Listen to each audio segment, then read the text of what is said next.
Have a look at this guy, because I am absolutely proud of this gentleman. And I can tell you now, the previous two white individuals that were on your screens, they're not my brothers or sisters, but this man is. I'm a black white supremacist.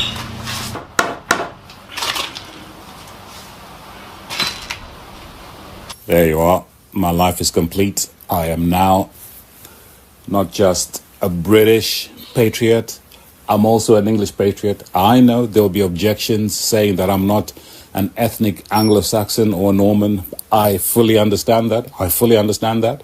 I am mostly black with a little bit of Portuguese in me. But I say I'm English only because I'm British by citizenship and I live in England. I've lived in England since I migrated to Britain, and I wouldn't consider myself Scottish or Welsh or Irish. My children were born in England. They support England. I'm bearing this flag because I love England. I love where I live. I actually love where I live. I love the people around me. I love the English people. They've been very good to me. I love that my children are growing up in England. You know how this man, how many times he's already mentioned the word love? By comparison to the left, the two leftist commentators that you've just seen kept mentioning the word hate. You spot the difference?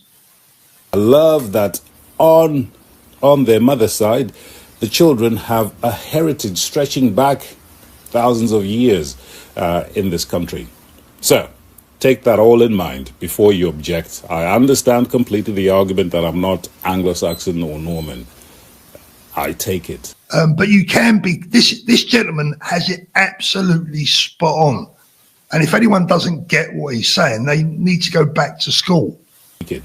But Jason Robinson, that try against Australia 2003. Amazing. Anyway, I am now complete as an ethno-fascist. By the definitions that are being bandied around today, I am a fascist because I love what these flags represent. The word love again.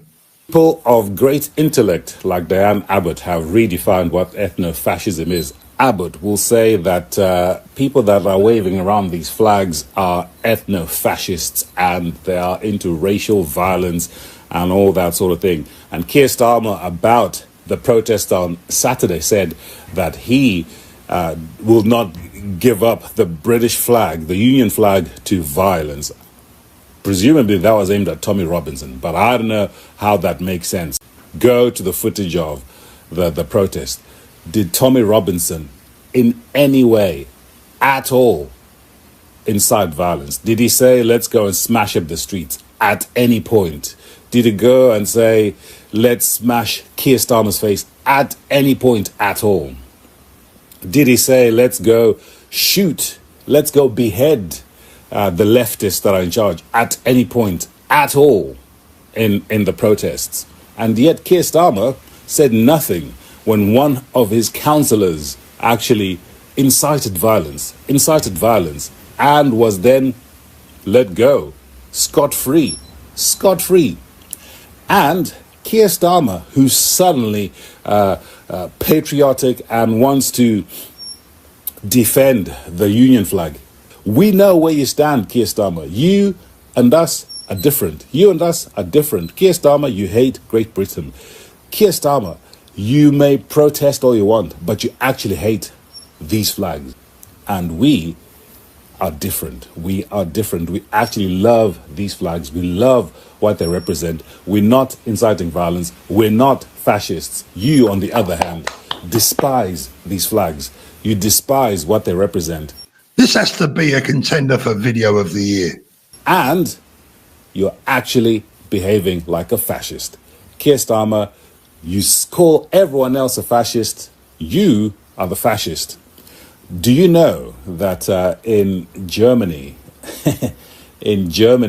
there were all kinds of laws under the Nazis which were repealed when Germany was defeated But the only law that is still in existence that was never repealed is the law that says that homeschooling is illegal. Homeschooling is illegal.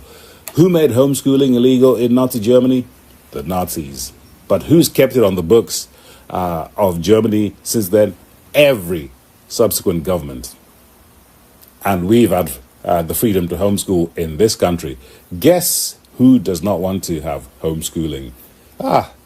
It's Keir Starmer. It's Bridget Phillipson. It's Angela Rayner. They don't even want independent schools. They're trying to make it so difficult to start independent schools. You, Keir Starmer, are an actual fascist. And yet you call everyone else a fascist.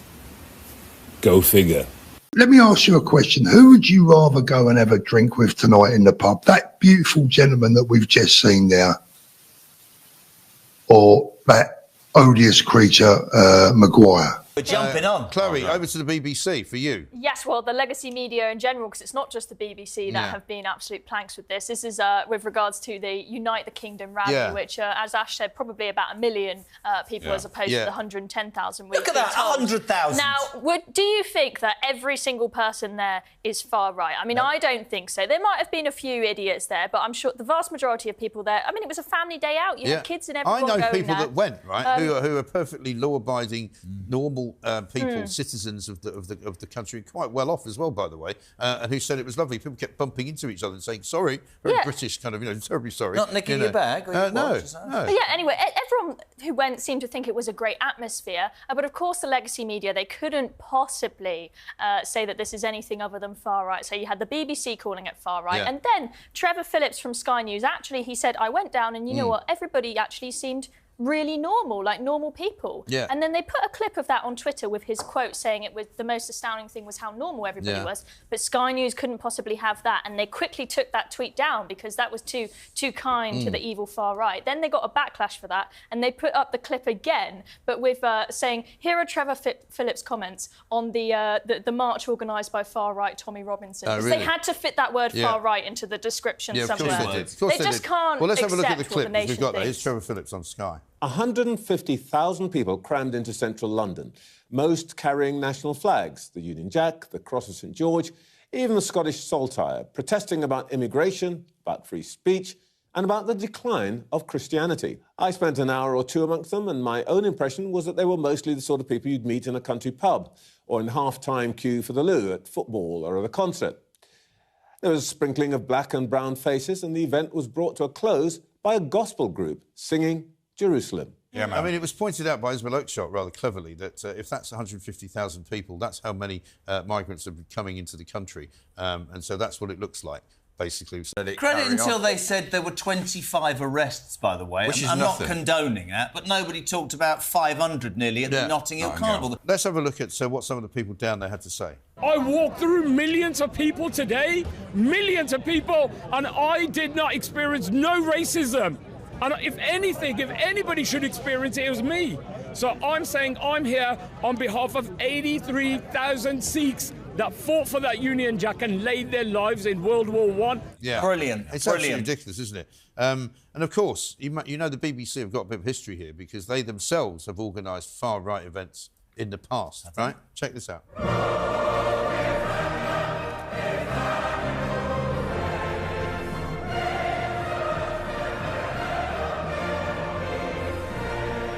What a fascist event. It's basically a Nazi Just rally. That still makes me really proud, and that still makes the Haven't they banned that song, though, because of the course. slaves bit? Haven't they banned it from the proms now? They tried to, yeah. They tried to, didn't they? They tried to ban it. Yeah. Doesn't that make you proud? Yeah. Absolutely. When I watched that, Yeah. one of the few good things left in this country, trying to be... I just don't think the left or the institutions are going to succeed anymore. I honestly think a majority of people in this country have had it. I do genuinely believe that.